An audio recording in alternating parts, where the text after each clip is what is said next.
Alright, so I was handed, just before Christmas, I was handed the Eyoyo ice fishing camera.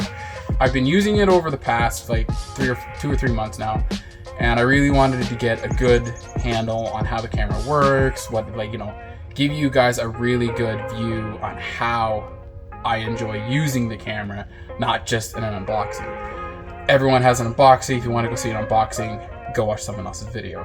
I actually want to do a real life review on like my experience with the camera over the past 2 or 3 months, just to give you guys an idea. And we are kind of going to compare it to the Aqua View Stealth Micro.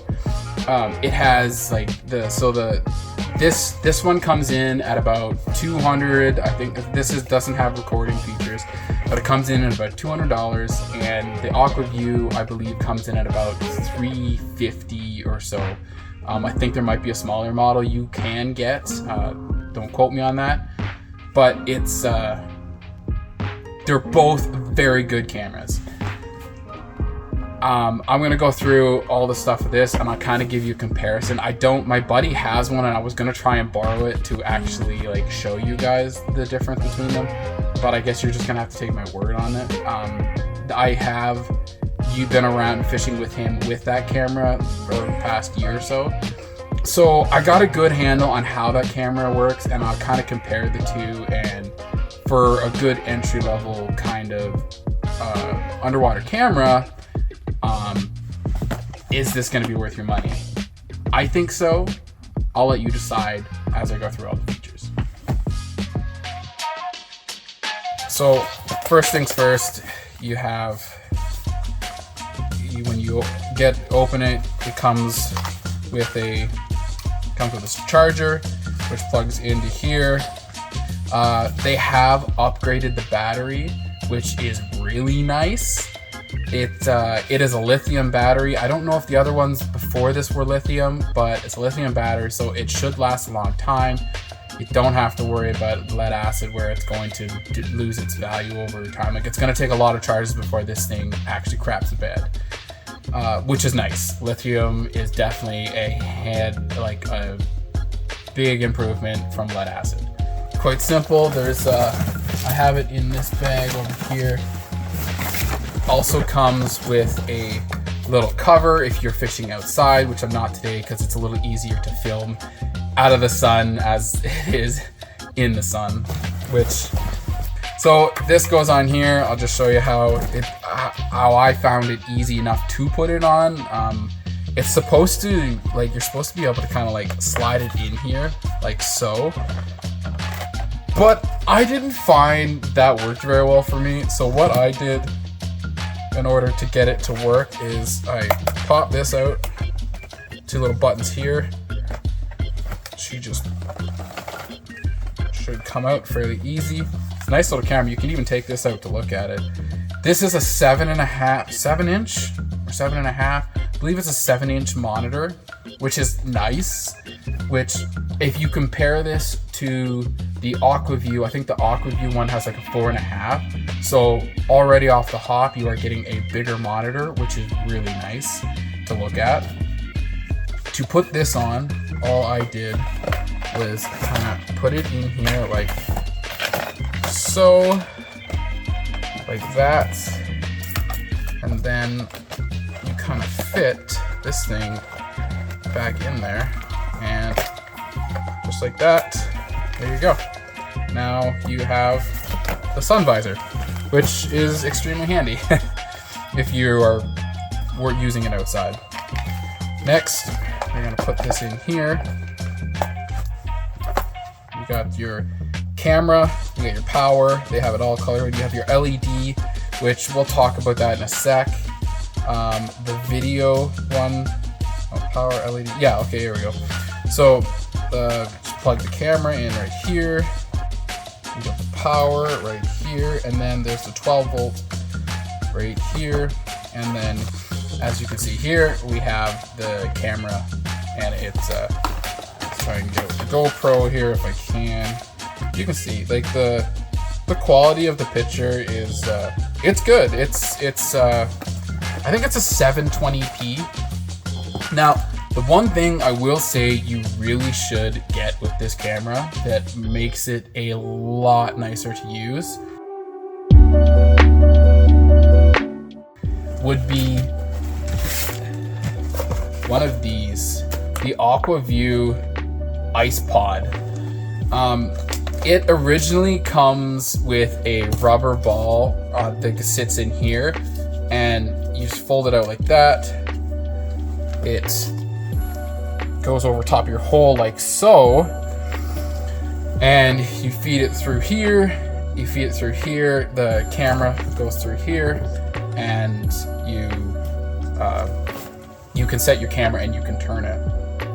However, the one flaw on this thing right here is the fact that it's a rubber ball, and if you don't have it hooked on the hose or on the cord here, you will instantly drop it in the hole and it's gone. Which is exactly what happened to me. First day I bought it, went and put it on here. I was trying to get everything set up and I accidentally knocked it right down in the hole, which sucked.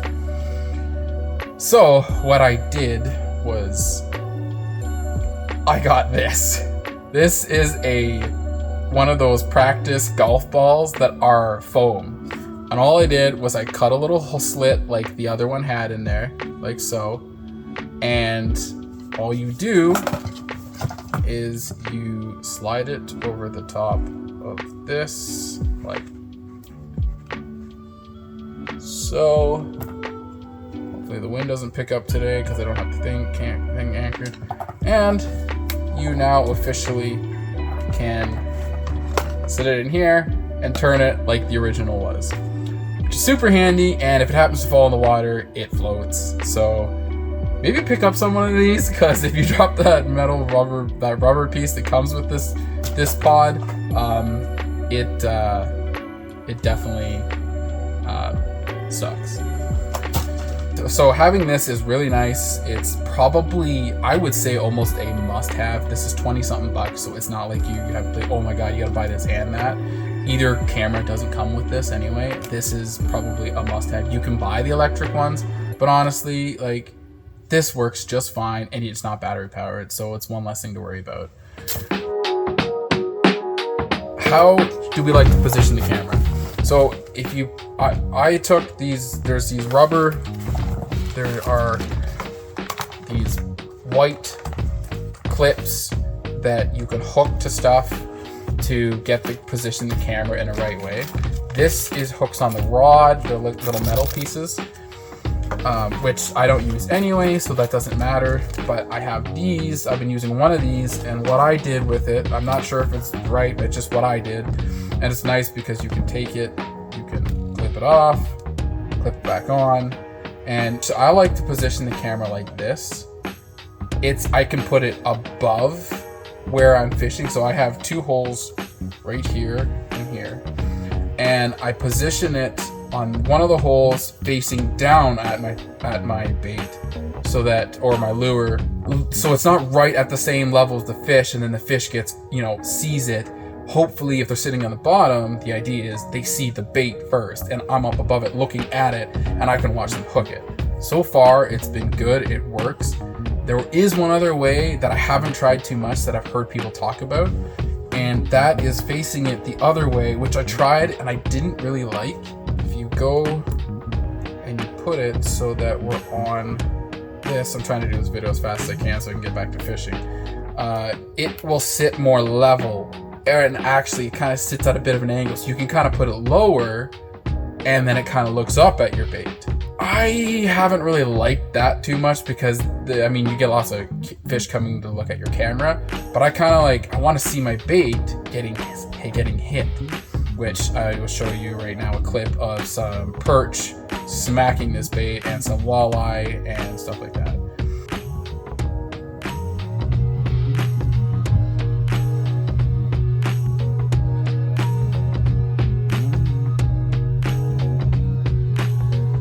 There we go.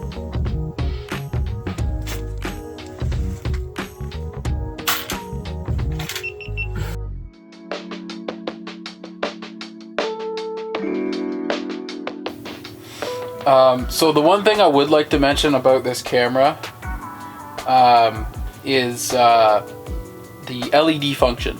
So the LED function works pretty decent. You get about 2 to 3 feet at most for clarity in when it comes to using it in the nighttime.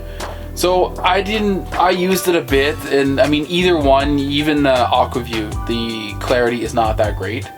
So where the function is nice, it isn't exactly the most ideal function. It doesn't work the best, but it does work. So like I will put like my holes within a couple feet apart of each other, and then that way I can still see my bait, which works pretty good. All in all, the things that you're gonna get if you compare this to an Aquaview. So the Aquaview, the lowest model now, we're not talking about the big models, anything like that. We're talking about we're trying to compare like comparative models together. So this doesn't have any recording. The Stealth, the Aquaview Micro Stealth, has some, you can record with it. I think it has 6 gigs of internal storage that you can use, which is perfect. You could record it for us YouTubers, videographers, whatever you want to call. So for a mark on the Eyoyo and a mark on the Aquaview, the Eyoyo has just as good of quality video from what I've seen from my buddies. The plus on the Eyoyo, I would say, is I'm getting a 7-inch screen as opposed to a 4.5-inch screen. Price point is really nice. This unit here runs at about $200 to $250 or whatever, with shipping and stuff like that. No recording, which I guess is kind of a downside, but I mean, if you have enough cameras, it really isn't a big deal. You could just put a camera down towards it, and you probably already have them anyway if you're a YouTuber. Or if you're not, it doesn't matter, you're just out fishing anyway. The Aquaview is a little smaller factor, which is kind of nice if you're running and gunning. This is a little bit bigger of a unit, but it's not a huge unit. It's just bigger. It's not like you can shove this in your pocket. I mean, if you have a big pocket, maybe you could. But it's not like you can exactly shove this whole thing in your pocket and just go to town. So for portability factor, I would probably give the Aquaview a slightly better star on it, for sure. But this is still small enough that it's nice. You can throw it in your bag. It's not going to take up too much space or extra space. Would I recommend this thing? 100%. Battery life, this will last all day. Like, I've had it running all day, and it runs, no issues. It will go till dark. It's actually even most of the day. It's about 8 hours, I think 8 to 10 hours. It's great overall. The Aquaview, I think it has a slightly longer battery life, but it's still similar. It's not insanely that much more. Also, when you're factoring in price compared to the two, $200 to $250, I'll put the price right here, and the Aquaview comes in at about $350 to $400, I think. So would I recommend either or? If you're looking to get in entry level, I would 100% recommend this. If you're a running and gunning kind of guy, or maybe backcountry, stuff like that, you can fit that into your backpack, no problem. It comes out about this big. It's a solid unit. As for the Eyoyo, I would definitely recommend this thing. This is a good unit. It works well. They've done a great job with this thing, and it's just a little north of $200, as opposed to spending $400. And you could take this into a lot of places. So anyway, I hope you find this helpful, and we will catch you guys next time on Adventure Time Fishing and Hunting. Thank you for watching. Remember, life's an adventure. Go out and find yours. Ciao.